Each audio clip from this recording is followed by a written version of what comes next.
Greetings to my dear guests on this video. I wish you a pleasant viewing and look forward to your feedback in the comments. The office lights buzzed faintly above me, casting a sterile glow on the neatly arranged stack of documents on my desk.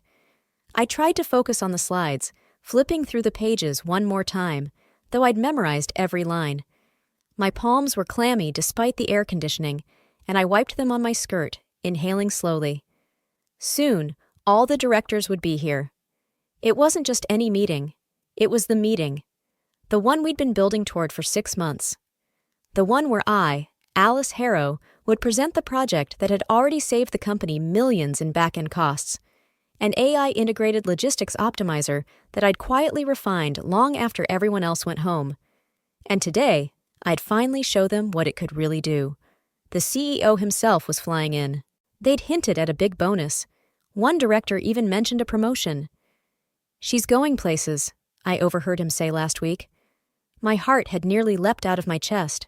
This was it. My moment. So why did I feel like I was about to be sick? I glanced at the digital clock. 8:43 a.m. Just 17 minutes until they'd start filtering in. I could already picture the boardroom. Leather chairs, chrome finish, the projector glowing softly as I clicked through the first slide. I'd start with the benchmark numbers. Keep it clean. Confident. Let the product speak. Still, something inside me refused to settle. Maybe it was the weight of expectations. Maybe it was the silence that always seems to fall before something big. I sipped cold coffee and tried to remind myself that I was ready. Then I heard a soft knock at my office door. My boss, Craig Mathers, stood there, already dressed like the meeting was his. "Alice," he said, voice smooth. "Got a moment? There's something I'd like to discuss before everyone arrives." That was already odd. Craig hated the idea of not being the one in control during big meetings. The fact that he hadn't tried to muscle me out of the spotlight yet was strange enough. Now he wanted a private chat minutes before the biggest meeting of my career? Still, I nodded. "Okay, where?" He jerked his thumb toward the east wing. "Let's use the supply room. It's in the boardroom prepping the projector." "The supply room?" I frowned. "Isn't there a free conference?" "Just for a minute," he interrupted, already turning. Before I could follow, another voice called down the hall. "Alice, wait!" I turned. Jeremy, our junior systems analyst, jogged up, panting slightly. His usually neat shirt was wrinkled, and his expression was drawn, like he'd just walked out of a storm. Can I talk to you for a sec?" he asked, ignoring Craig entirely. Craig's brow lifted, visibly annoyed. "This is time-sensitive, Jeremy." "I promise, it's quick," he said, eyes on me. I looked between them. Craig was watching like a hawk. I forced a smile. "Just a minute," I said to Craig. "I'll be right there." He gave me a long, unreadable look. Then, with a nod, he walked off down the corridor. I grabbed Jeremy by the elbow and pulled him toward the break room, just out of sight. "Jeremy, what's going on?" I hissed. "Craig's already annoyed I'm not following him. I've got a meeting in 15 minutes. He glanced down the hall, then leaned in, voice low and shaky. "He's not right today," Jeremy whispered. "He's been calling people in, closing the door, saying stuff that makes no sense. He yelled at Janet in accounting. She came out shaking. I asked around. He's doing it to everyone." My skin prickled. "Doing what?" "I don't know," he muttered. "Just be careful. Please. You're the last person he wants to talk to." I blinked. "Jeremy, what are you trying to say? Spit it out." He's jealous, Alice. You know that, right? I've seen the way he looks at you when you talk about the project. Like he's—" Jeremy's voice cracked. "He's cruel when he wants to be. I've heard things." I felt a cold shiver work its way down my spine. But before I could respond, a voice barked behind us like a gavel cracking against stone. "Alice!" We both jumped. Craig was back, and he did not look happy. "I need you, now." There was no question in his voice. No option to say no. I looked back at Jeremy for one fleeting second, his eyes wide, lips pressed shut, then turned and followed Craig. And that's when everything changed. Craig walked ahead of me with long, purposeful strides, not even glancing back to see if I was following. He always walked like that, in charge, untouchable. I matched his pace, even though every step felt like it was dragging me towards something I couldn't name yet. I tried to quiet the buzz in my head. Jeremy's just anxious. He probably misunderstood something. Craig had always been intense, sure. The kind of manager who watched the clock like a hawk and expected you to outwork the sun. But cruel? Dangerous? That didn't track, not really. He'd never raised his voice at me, never cursed, never even cut me down outright. If anything, he kept things just distant enough to avoid accusations of favoritism, while conveniently scooping up credit for any project that crossed his desk. Still, he had let me take the lead on this one. This project, my project, was supposed to be my breakout.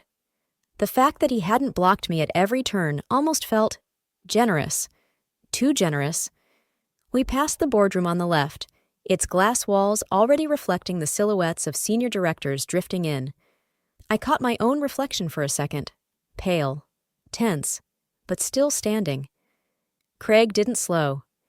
He turned down the hallway past it, toward the storage rooms, and that's when the memories started slipping in, uninvited. 2 quarters ago, when I led the redesign that saved our department from that budget freeze, Craig had stood up during the quarterly review and said, "I'm proud of the work we did."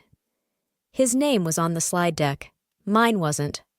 Last summer, when I pulled 3 all-nighters to meet the logistics overhaul deadline, he'd mentioned me once, in passing. Alice did some great work under my guidance. And the bonuses. God, the bonuses. Every time performance targets were exceeded, Craig walked away with the executive nod, the email from the VP, the bump in his paycheck. And every time I thought, next time, they'll know it was me. But next time always came wrapped in his voice. I swallowed hard. He hadn't done anything explicitly wrong. Nothing I could take to HR, at least. But somehow, Craig always ended up with the recognition, the rewards, the power. And now, with the biggest presentation of my life minutes away, he was taking me down the hallway to talk about it? We stopped in front of a door, the supply room. It was darker than the others, tucked between 2 printer closets. Craig pulled out a keycard and swiped it. The lock clicked. He turned, finally meeting my eyes. "Just a quick word before we begin," he said smoothly. I hesitated, just for a second, and then I stepped inside. The room was quiet. Too quiet. A narrow strip of overhead light flickered faintly, casting tired shadows across shelves of obsolete cables and boxes labeled with years I hadn't even been employed here. I stood awkwardly just inside the door, watching Craig close it behind us with that irritating calm of his. He didn't turn around right away. Just let the silence stretch like he was measuring something. My patience, maybe. Or the weight of what was about to happen. Finally, he spoke.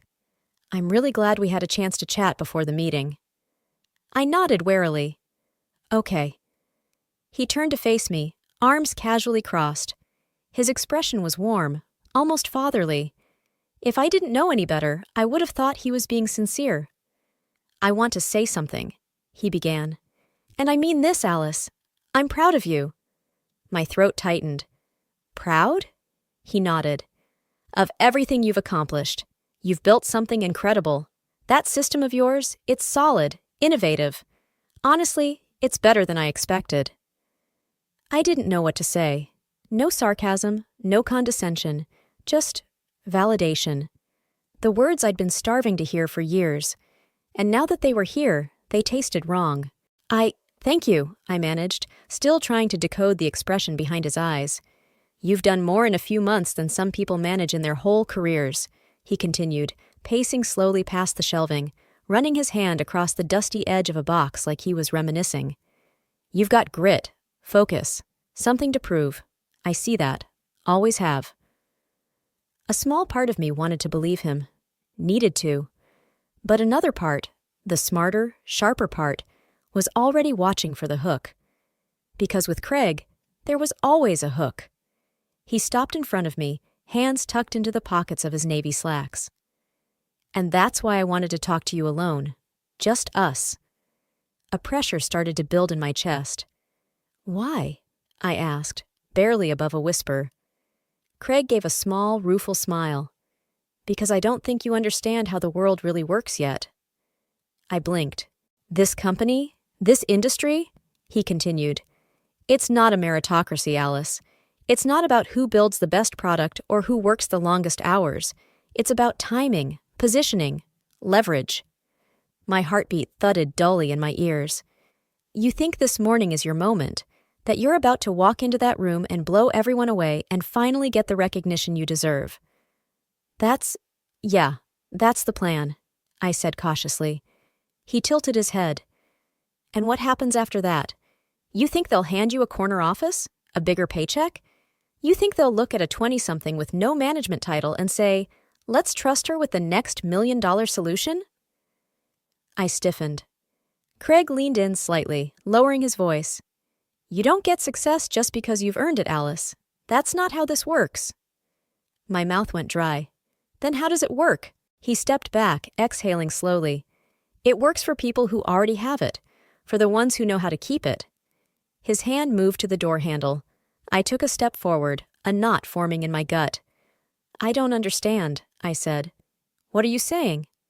I'm saying, he murmured, his tone shifting into something colder, that you were never going to be the one in that boardroom this morning. The air went still. You're good, he added, but not good enough to take the spotlight from someone who spent a decade making sure he always stands in it. My voice cracked. Craig, what are you doing? His expression didn't change, but the smile had gone. Only his eyes remained focused, hard, calculating.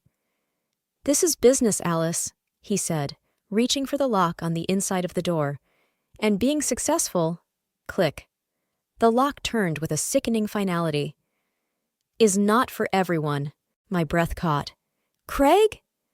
But the door was already closing. I lunged forward, gripping the handle. It wouldn't turn. Craig, this isn't funny. Open the door. I pounded on the metal, my palms stinging from the force. My voice echoed in the cramped room, sharp and panicked, but there was no answer. Only the soft hum of the lights and the muffled steps of a man walking away with my future. And I was alone. Trapped. With 15 minutes until my meeting began. I pounded the door again until my palms throbbed, but it made no difference. No footsteps. No reply. Just the sterile silence of a wing long forgotten by anyone who mattered. Craig! I screamed. Let me out! Craig, please! My voice echoed off the shelves, swallowed by insulation and dust. I grabbed the door handle and yanked hard. Nothing, not even a rattle. I backed up, panic overtaking me now in full force. My lungs burned, and the room started to feel smaller, tighter, like the walls themselves were closing in. I turned in place, looking for something, anything, that could be used as a battering ram, a phone, a forgotten emergency line. I pulled open boxes like a maniac. Printer cables, outdated routers, a half-used roll of caution tape. Useless. I kicked the side of a metal filing cabinet hard enough to bruise. This can't be happening, I whispered, my voice shaking. This can't be happening. But it was. I closed my eyes and tried to force air into my lungs. Deep breath in, slow exhale. Again. Again. But the panic wouldn't budge. It sat in my chest like a stone. Then, in the stillness, something clicked. This wasn't just some cruel prank. This wasn't Craig being petty or trying to scare me before the meeting. This was planned, deliberate, executed like a maneuver. He'd waited until the last possible minute, knowing exactly how long it would take to lure me out, where to take me, and how to disappear before anyone asked questions. Because this wasn't just about hurting me. It was about replacing me. I could almost see it in my mind, him in the boardroom, flashing my slides on the screen, his voice smooth and authoritative as he wove a narrative built from my blood, sweat, and sleepless nights. Maybe he'd even left a comment at the bottom of the deck. Special thanks to the team. The kind of vague, sanitized credit that covered all sins. I stumbled backward and sank onto a crate, my hands trembling in my lap. That's when it hit me where I was. The Far East Wing. We called it the Boneyard. It was where unused equipment and old furniture came to rot. The Wi-Fi barely reached here. Half the team didn't even know this room existed. I remembered that time it made a joke about the motion sensors not even being configured in this section. Craig hadn't chosen this room at random. He picked it because no one would hear me scream, and no one would come looking. My head fell into my hands. "You bastard," I whispered. How long had he been planning this? Had he been waiting for months, letting me build the perfect demo, watching me stay late while he positioned himself in the background, just close enough to claim involvement? I felt stupid, not just for trusting him, but for never seeing it coming. I thought he just wanted the spotlight. I didn't realize he wanted to erase me from the picture altogether, but as the panic slowly receded, something else took its place. Resolve. He thought this was the end of the road for me. He had no idea who he'd locked in, and I wasn't going down quietly. I didn't know how long I'd been sitting there, 10 minutes, maybe 20. Long enough for my knees to stiffen and my pride to rot.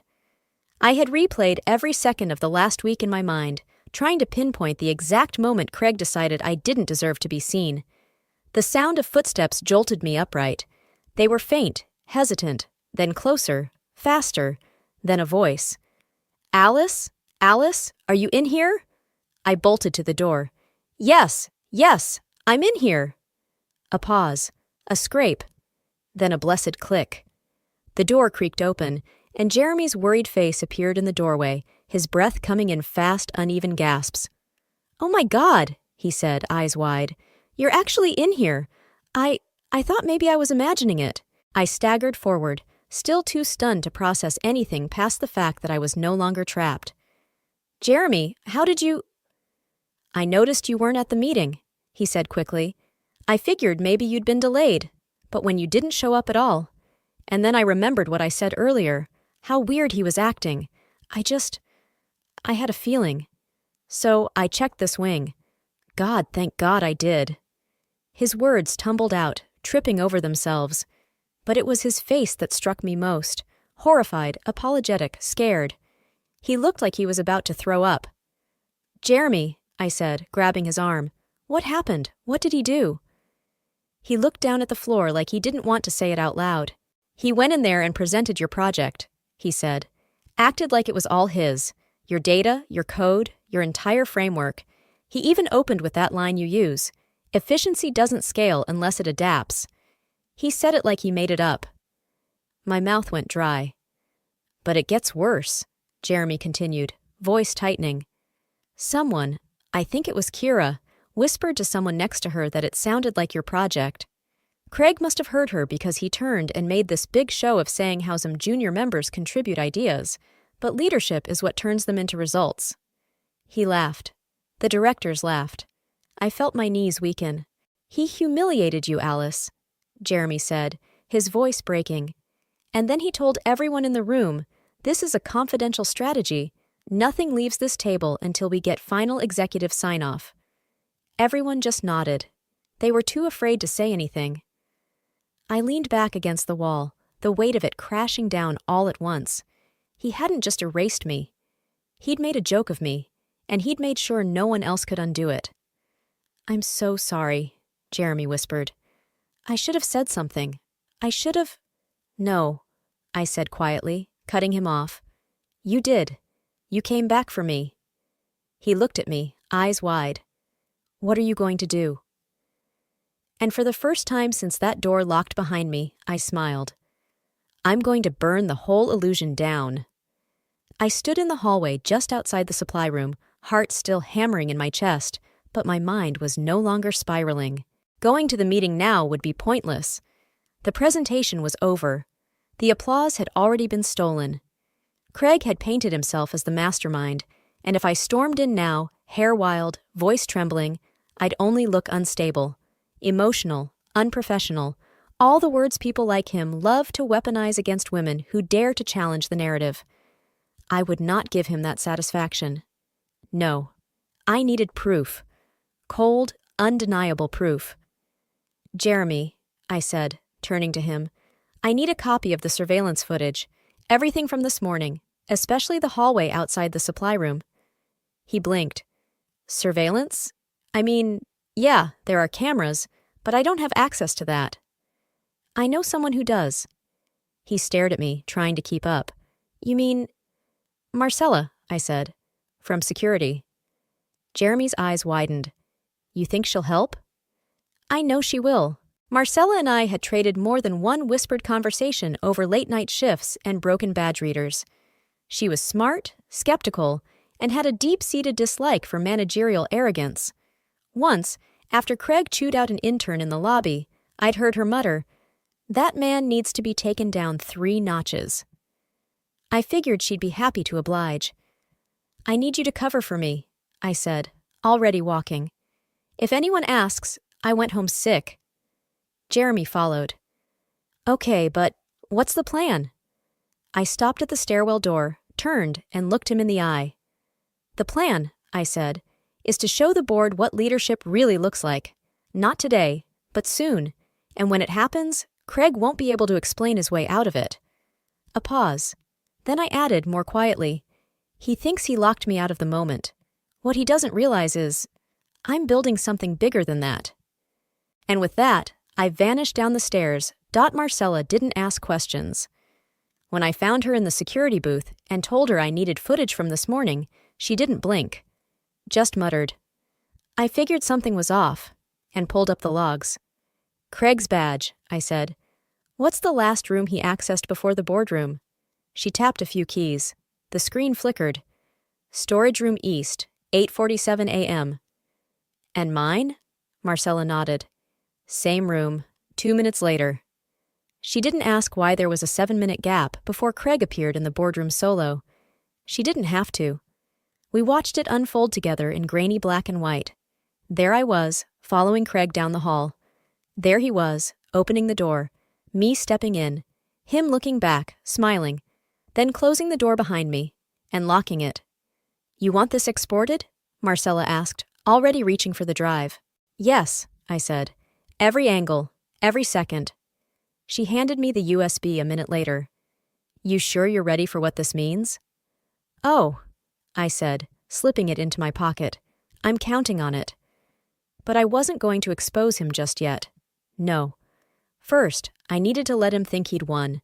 Let him lower his guard, revel in his stolen victory. I would be the girl who broke down, the girl who ran, the girl who lost. For now. As I left the security wing, my mind raced through the setup. Timing, witnesses, silence. Just enough silence to let his confidence bloom like poison ivy. And then it happened. I turned the corner and nearly collided with him. Craig. He stepped back, startled. Alice? I froze, heart hammering, but not with fear, with precision. I dropped my gaze, stepped back. Sorry, I mumbled. I was just leaving. He raised an eyebrow.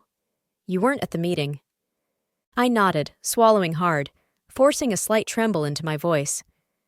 I wasn't feeling well. I didn't want to cause a scene. He studied me, searching my face for resistance. I gave him none. Just a quiet, shamed look and a hint of defeat in my eyes. A performance worthy of an Oscar. Well, he said, tone softer now, like a predator lowering his claws.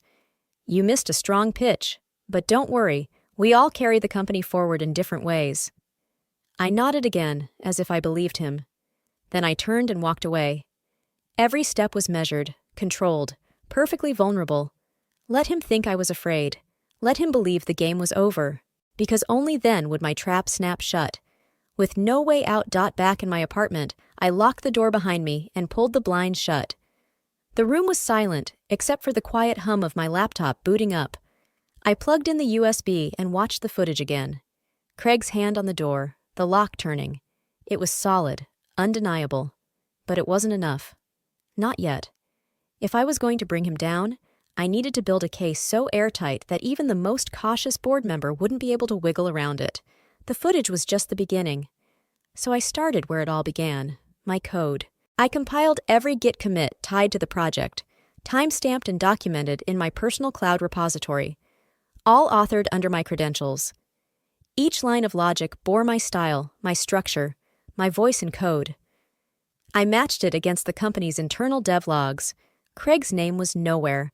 Not one edit, not one commit, Not even a single comment on the pull requests. It was clear he hadn't touched it. He'd simply waited. Then I opened a new folder. Witnesses. Jeremy was already on my side, but he wasn't the only one. I sent a message to Kira in marketing, the one Craig had publicly silenced during the presentation. Hey, I need your help, off the record. You remember what you said about the project sounding familiar? And what Craig said after that. Would you be willing to talk to me about it? Confidentially?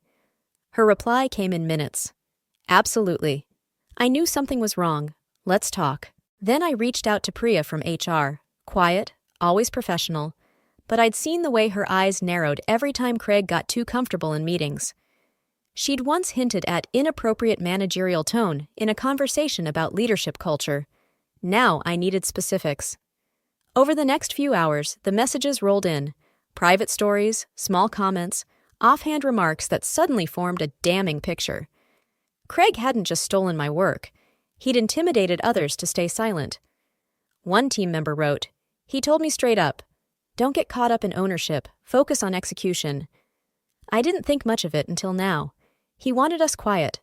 Another, he said to me last week, let the real decision makers handle the presentation. I thought it was just ego. Now I see it. I collected everything, dates, names, quotes, screenshots. By midnight, the folder on my desktop was no longer just a collection of evidence. It was a weapon, a quiet, calculated weapon. I leaned back, staring at the screen, my eyes burning but my resolve razor sharp. He thought he buried me.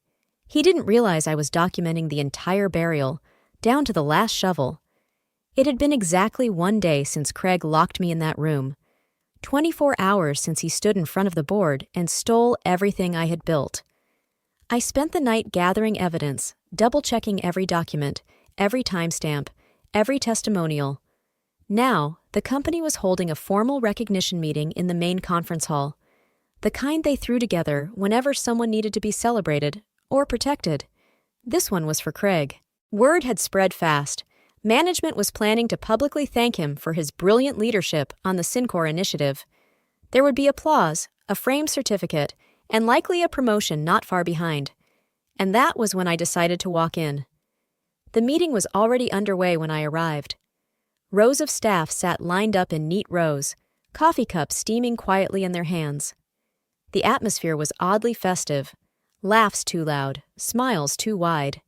A performance. Craig stood at the front of the room, basking in the glow of their praise. His sleeves were rolled, his voice polished, pacing like a man who thought he had already won. I couldn't have done it without the incredible support of this team, he said, perfectly humble. We're ushering in a new era, and I'm honored to have led the charge.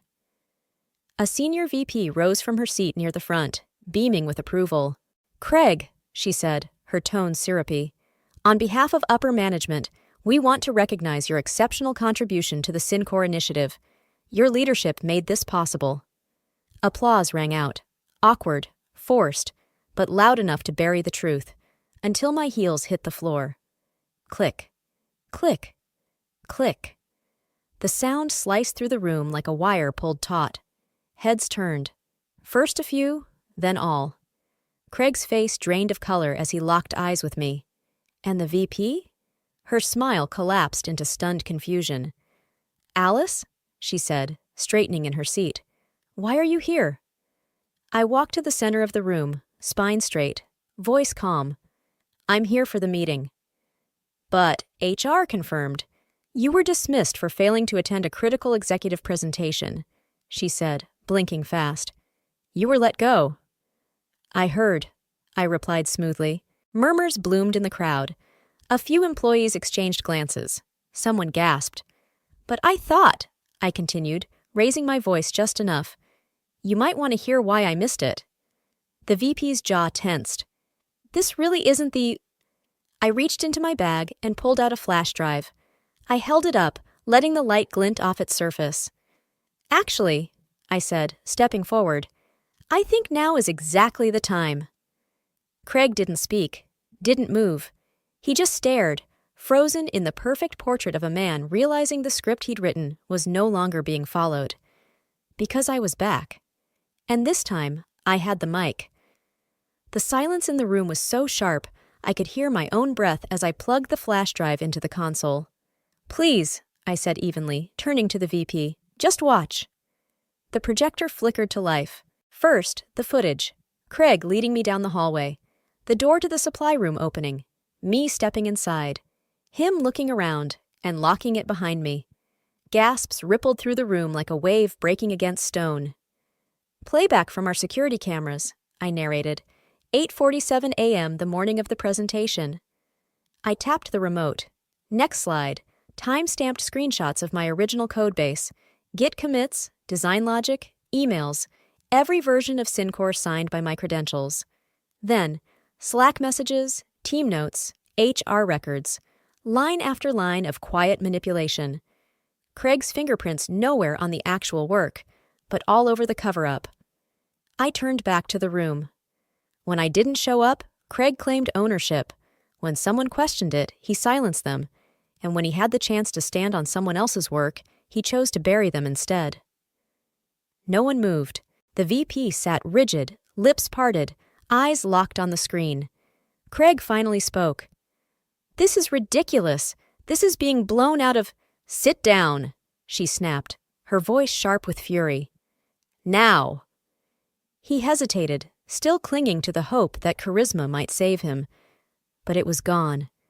Every pair of eyes in the room had already shifted, from admiration to disgust. HR was summoned before the meeting even ended. The termination was swift, clinical. He was escorted out the back entrance, his name already removed from the Slack directory by the time I returned to my desk. I didn't gloat. I didn't smile. Not in the room, anyway. But later, alone in the elevator, I allowed myself a quiet breath of victory. By 5 p.m., my inbox was flooded with messages. Apologies, congratulations, cautious praises from people who had watched me disappear and now saw what had really happened. Management asked to reconsider my resignation. I told them I'd think about it. But just as the sun dipped behind the skyline and the office lights began to dim, my phone buzzed. Unknown number. I almost ignored it, but something made me answer. "Hello?" Silence. Then a low voice, muffled but deliberate. "You should have stayed quiet." Click. The line went dead. I stood there, the hum of the office fading around me, staring at the phone still pressed to my ear. Victory had come at a cost. And the game? It wasn't over yet.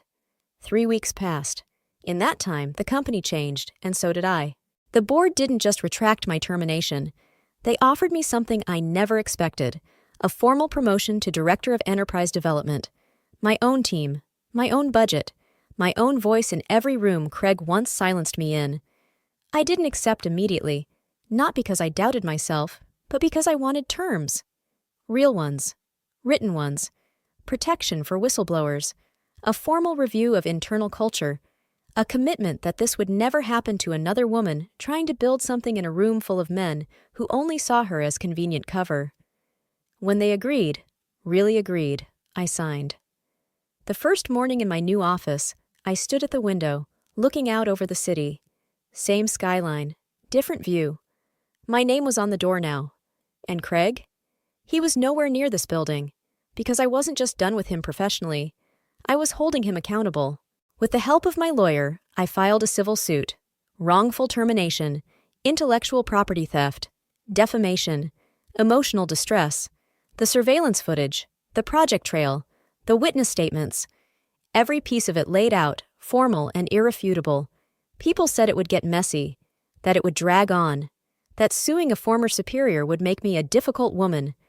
But I didn't care. Craig counted on silence. He weaponized it. I was done giving him that power. So let them call me difficult. Let them say I'm too focused, too ambitious, too bold. Because I am. And now, I'm the one writing the rules.